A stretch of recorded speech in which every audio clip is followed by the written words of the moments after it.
Welcome to 學街道，都係收睇我哋湯圓爸媽的日本記錄。Hello， 大家好，我係湯圓爸。咁今日咧，湯圓爸旅行團準備同大家嚟一個半日遊喎。咁我哋咧而家就身處響呢一個當別町啊。咁當別町咧就係距離札幌市咧大概咧就9個字車程度。咁究竟呢度有啲咩咧？如果一啲深知嘅觀眾咧，相信對我身後嘅呢一個道之澤都有啲印象。當別嘅道之澤北歐之風，咁之前咧我哋都有影片介紹過啦。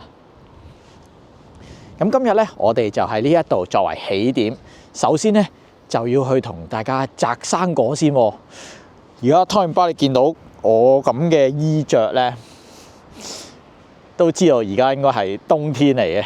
而家冇錯，係3月初。3月初喺呢一個寸草不生嘅北海道都有一紮生果，有冇搞錯啊？當然就冇啦。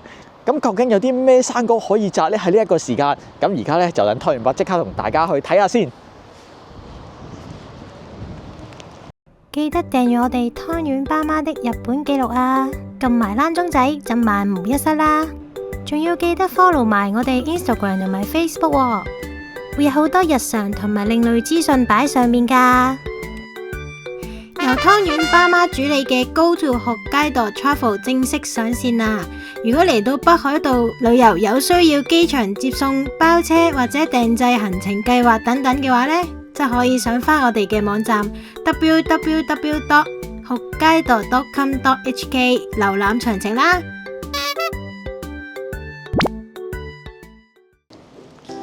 咁喺呢個北歐之風嘅道之澤後面呢，原來就係我哋今日要去嘅第一個目的地。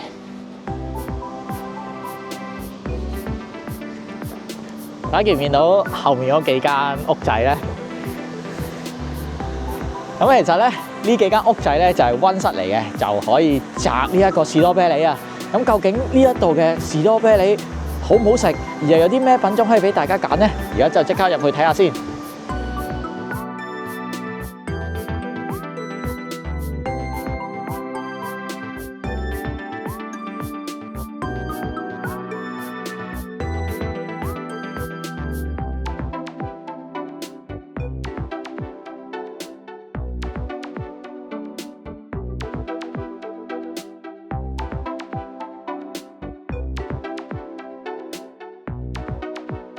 我哋咧啱啱就已經入到嚟呢一個溫室裏邊啦。咁呢一度咧摘草莓咧就係2800 yen 一位嘅，咁啊可以任食30分鐘。今日咧就有4種唔同品種嘅草莓啦。咁第一種咧，我哋要試嘅咧就係呢一個柿子 berry hop 柿子。聽聞咧呢一個係好甜嘅喎，試一試佢先，即刻同大家。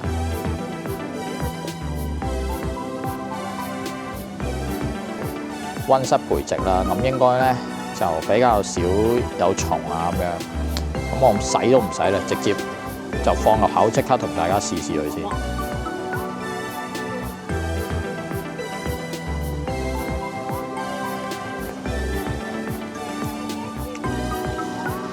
哇，甜啊！我哋而家咧嚟試第2種哈魯希。呢個 berry hop haruhi， 哇！呢粒夠晒，個形狀夠晒樣衰啊！咁咧摘士多啤梨咧，通常咧就揀啲個形狀奇形怪狀啲嘅咧，就聽聞咧就係越甜嘅。即刻同大家驗證下先。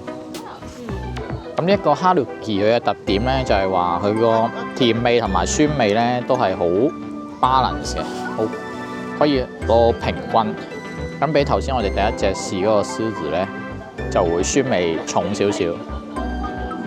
即係同大家試試佢先。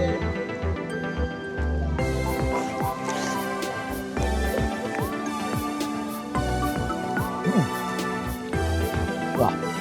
好清新，好爽。甜味冇第一隻個獅子咁重，但係咧酸味因為偏咗酸少少，咁但係都好好食。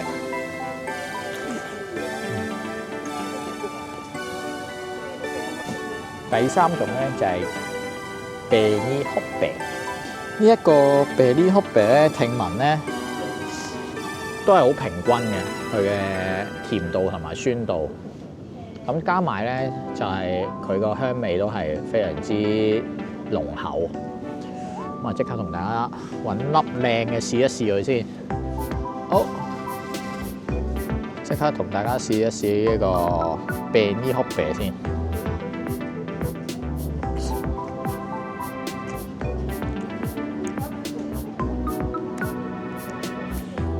冇前面嗰兩粒咁甜，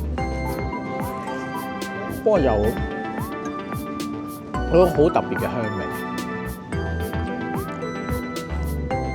都唔錯。即刻同大家試埋最後一隻當別產嘅藥之波斯。好，即刻同大家試試佢先。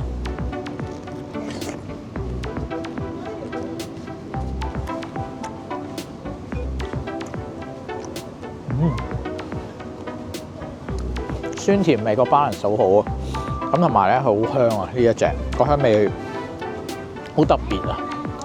我幾中意佢呢一隻喎，唔錯唔錯。同大家食完呢一個溫室種嘅士多啤梨啦，哇！呢一度佢嘅士多啤梨真係非常之高質喎。雖然啦，之前我哋都有夏天拍過片喺野外摘士多啤梨啦。咁但係呢一度咧就唔受天氣影響，一年四季咧都可以食到非常之好食嘅士多啤梨。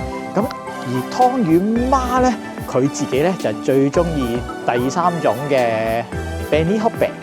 咁而湯圓爸咧自己就中意第一種嘅獅子。咁大家如果係過開嚟札幌，冬天又真係好想揾地方摘生果食士多啤梨嘅話咧，咁就絕對可以嚟呢度。當別町嘅北歐之風，我哋身後嘅呢一個 Red Jewel Farm 呢一個士多啤梨嘅溫室咧，就過嚟摘下士多啤梨啊，食個夠本啦！咁而家食完士多啤梨凍冰冰啊，又好想食翻啲嘢暖下胃喎。咁究竟喺呢一個當別町又有啲咩選擇咧？而家就即刻同大家過去食翻個 lunch 先。眨下我哋就由道之澤嚟到呢一個當別町嘅太美 JR 車站附近啊！咁今日咧，我哋就食呢個拉麵啊嘛。咁就係我身後呢一間本家 Nakamura 本家中村啊。咁佢哋咧係一間燒肉店嚟嘅喎。啊，但係點解又話要去食拉麵嘅嚟燒肉店？咁啊，大家有所不知啊，呢一間燒肉店咧，亦都會有拉麵嘅 menu 嘅。咁佢哋晏晝同埋夜晚啦，都會可以食到燒肉啦，同埋拉麵。咁而且佢哋其中有一個拉麵係非常之出名嘅喎。咁究竟係啲咩？而家就即刻同大家入去試試佢先。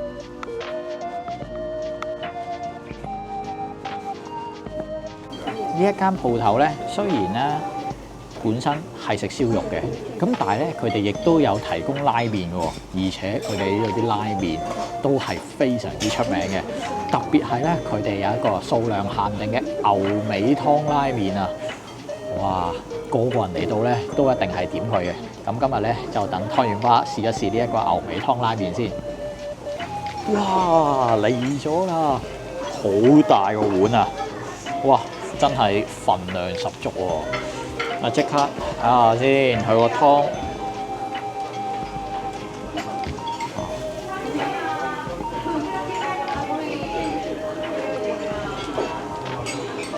好清澈，牛尾湯同埋幼麵嚟嘅，仲有2大嚿牛尾骨。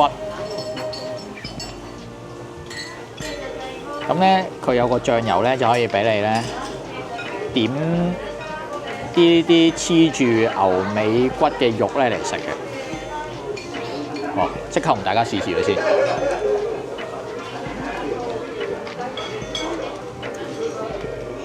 哇，清甜啊！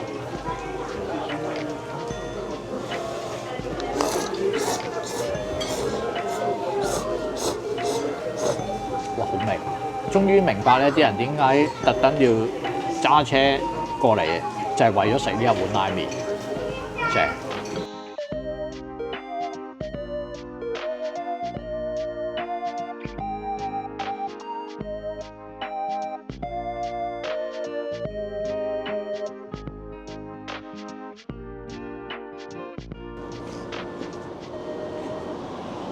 哇！食飽啦，咁喺呢一個當別丁食完嘢啊，摘完草莓啦，仲有啲咩做呢？當然就係唔少得嘅浸溫泉啦。而家咧就即刻去翻呢一個太美站附近嘅溫泉鄉去浸翻個靚溫泉先。眨下我哋就已經翻到嚟車站附近，我身後嘅呢一間萬葉之湯啦。咁咧佢係一個日歸溫泉嚟嘅，咁啊可以即刻入去沖個涼，去個大浴場。咁最好係咩咧？佢有家族風呂啊，咁即係可以俾大家包場咧浸溫泉嘅。咁而家咧就即刻同大家入去睇下佢哋呢個包場溫泉嘅私人風呂嘅環境先。入到嚟啦，我哋呢一個包咗場嘅家族風呂。呢度咧就係換衫嘅地方啦。咁裏邊究竟，哇，一眼睇晒，好靚啊！同岩見澤嗰個比，呢度啲房就細少少啦，同埋冇獨立嘅桑拿室，但係咧就有木盤嘅溫泉，哇，都唔錯喎。咁同埋價錢上咧又平少少，又唔使去咁遠。咁呢一個咧，我覺得都係一個唔錯嘅選擇嚟嘅喎。即刻去浸溫泉先。